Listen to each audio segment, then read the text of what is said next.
Muy bien, le damos la bienvenida a Miguel Besso. ¿Cómo estás? ¿Qué tal? ¿Todo bien? Un gusto de estar con ustedes. Muy bien. Bueno, el Consejo Económico y Social ha tratado las cuestiones que tienen que ver con los números de la informalidad o la formalidad laboral, para hablarlo en positivo, y también de el trabajo de las personas ocupadas. En este caso no es trimestral como el del INDEC, bien nos aclarabas, Miguel, pero ¿qué creen después de haberse conocido estos datos, que casi el 50% de las personas está teniendo o inconvenientes de no tener trabajo o de estar no registrado? Bueno, hay una cosa que nosotros dijimos a fin del año pasado, que cuando se realizan este tipo de estudios, es lo que reflexionamos con todas las instituciones, este organismo independiente que es el Consejo Económico Social, que siempre hay que hacer mediciones en proceso.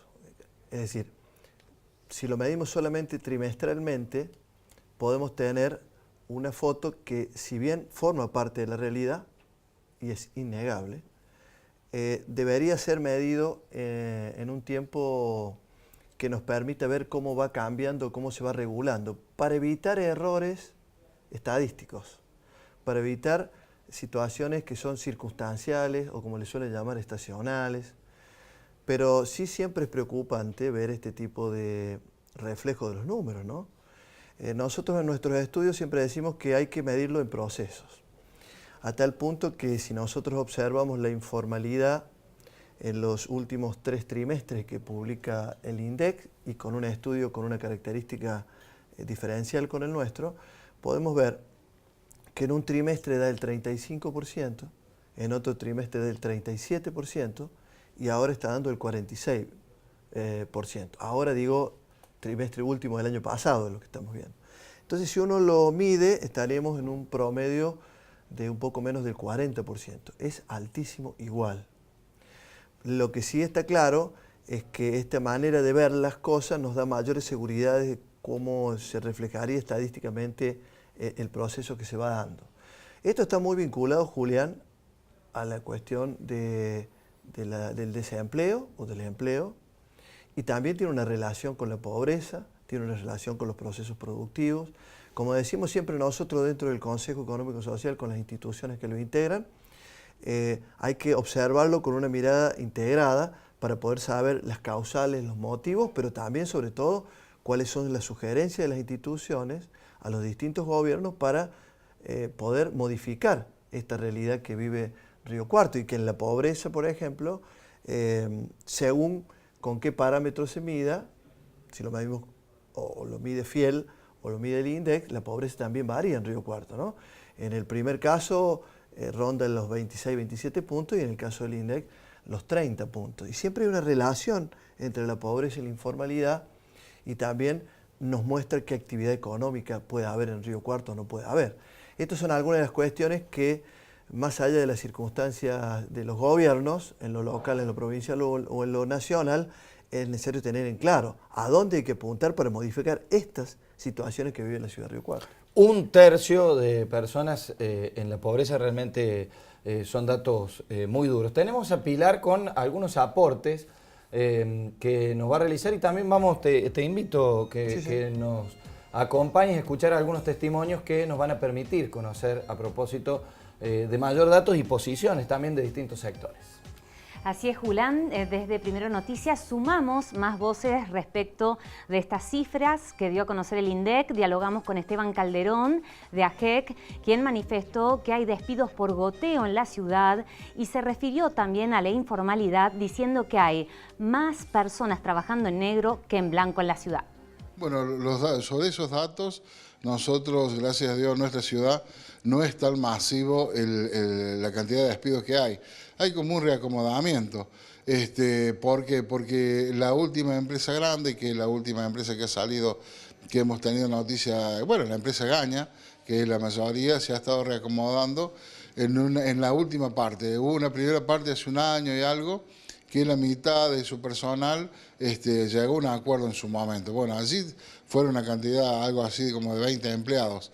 Y ahora que son 36.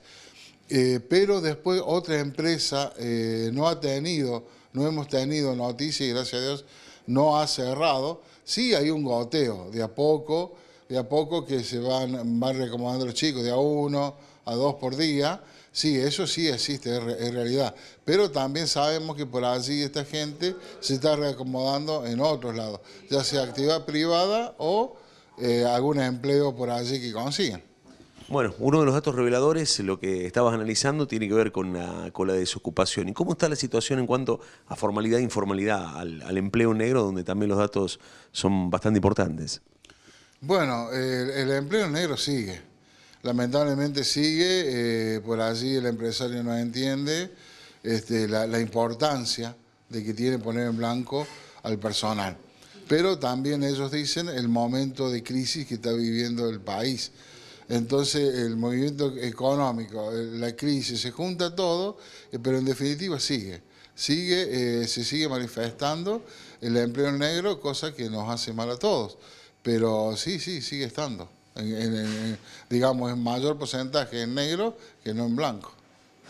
¿Han detectado, con ya sea relevamientos propios de ustedes aquí dentro de la organización, de si son por ahí consonantes con los números del 46% que está dando el Estado? No, nosotros tenemos que verlo así. Cada vez que salimos en los feriados, nosotros siempre encontramos gente en negro y charlamos con la gente. No sé realmente el porcentaje, si especificarlo así como tal, pero no, que hay gente, sí, constatamos, como siempre, para nosotros ya muchos años esto viene siendo lamentablemente una moneda corriente. Me decías, Miguel, que se repiten números que ya en el 2014 se habían anunciado, que tienen que ver con el INDEC aproximadamente de este grado de personas pobres y de la informalidad. Sí, en este caso, en la pobreza, por ejemplo, se están repitiendo algunos números que también se vieron en el 2014. Lo que hay que tener claro, digamos, es que hay un problema en la ciudad respecto, no en la ciudad, en la Argentina, pero en la ciudad puntualmente, con cuáles son los roles que cumple cada uno de los actores, ¿no? El Estado controlando, los empresarios en situación de crisis, como le decía el gremio recién. Nosotros dentro del Consejo Económico y Social, al tener a todos los sectores, podemos ir viendo las distintas expresiones de lo que va pasando. Y nuestros estudios no solamente reflejan el dato, sino también se va legitimando por la opinión de todos los sectores sociales. Pero me parece que esto obliga a que los gobiernos tengan en claro que más allá de las diferencias, hay que acortar las grandes peleas para ver cómo resolvemos estos problemas. Porque si no, uno por estrategia electoral, el otro para diferenciarse, que es legítimo, pero me parece que hay temas que hay que poner en el centro de la escena y ponernos de acuerdo cuáles deberían ser las políticas públicas, las acciones públicas hacia adelante para modificar esto que, si bien varía en los trimestres y tiene un promedio anual o bianual, es un problema que tiene la ciudad de Río Cuarto, en la informalidad, en la pobreza, ¿Da algún dato en el empleo? ¿Qué es lo que impide la generación de puestos? ¿La presión tributaria?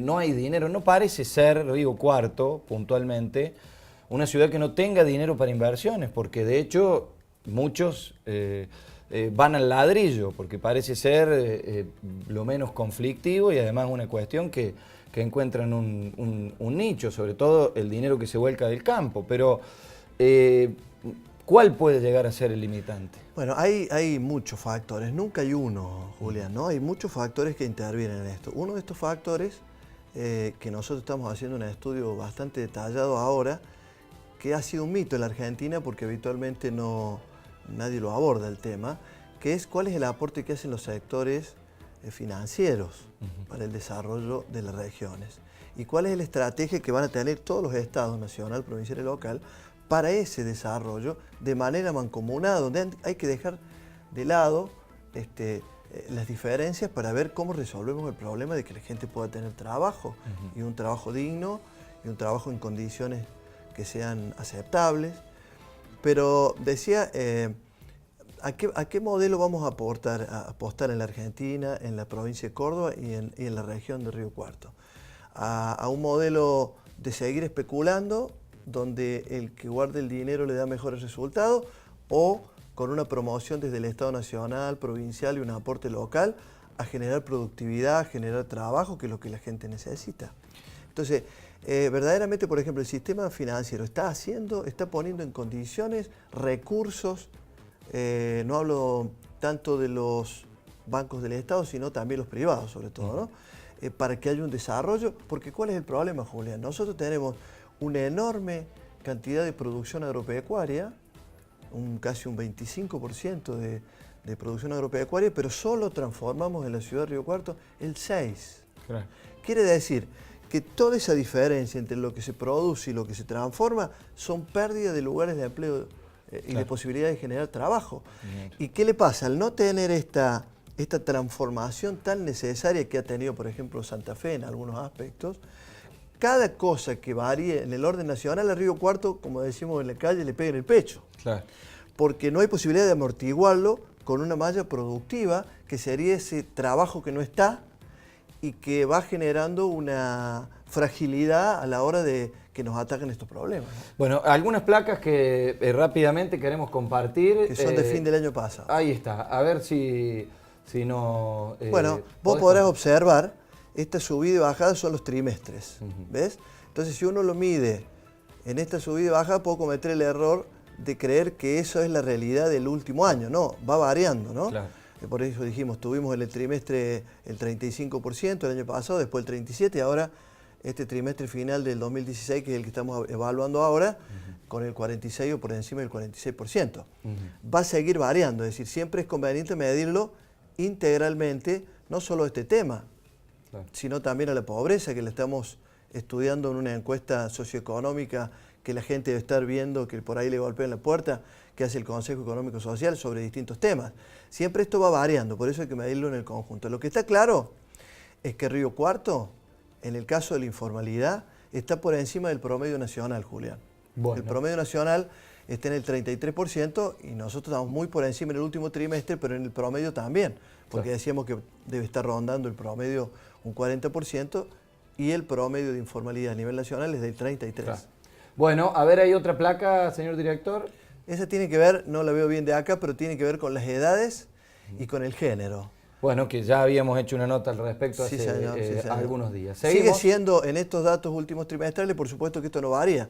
El problema sigue estando en los más jóvenes, en los más grandes y en la mujer. Y las personas que menos estudian, habíamos por dicho, supuesto, ¿no? Las personas que menos estudian son las que menores condiciones tienen para poder superar este problema de la informalidad.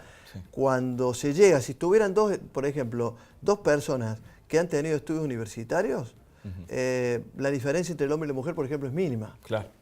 ¿Queda alguna placa más, señor director? A ver, ahí no sé a cuál se refiere ahí. Esta construcción, inmobiliario doméstico, sí. Ranking de sectores de actividad económica según porcentaje de asalariados que no poseen aportes, esto es 2015. Sí, bueno, 2015-2016 eso, es el promedio, ¿no?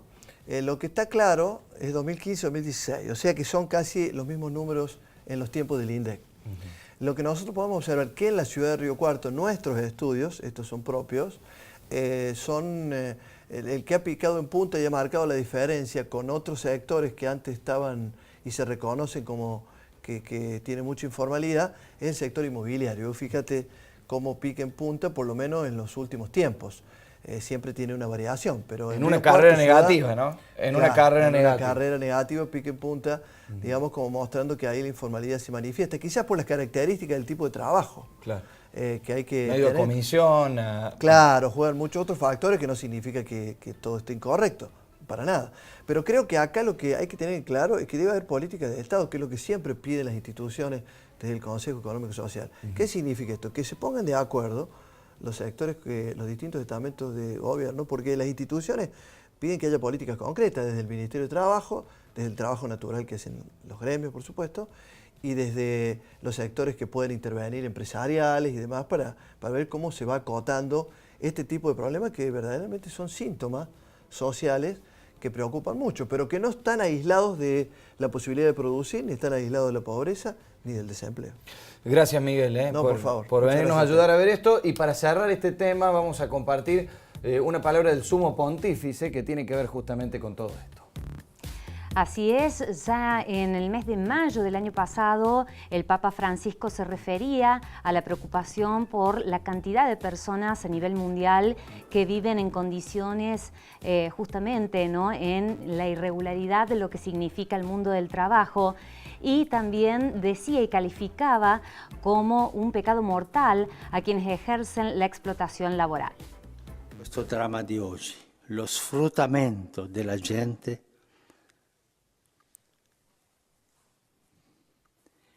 il sangue di questa gente che diventa schiava, i trafficanti di gente, che non solo soltanto quelli che trafficano,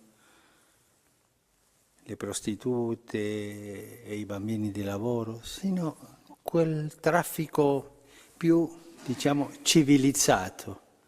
Io ti pago fino a qua senza vacanze, senza assicuramento sanitario, senza... tutto in nero, ma io divengo ricco. Che il Signore ti faccia capire oggi quella semplicità che Gesù ci dice nel Vangelo di oggi. È più importante un bicchiere di acqua in nome di Cristo che tutte le ricchezze accumulate con lo sfruttamento della gente.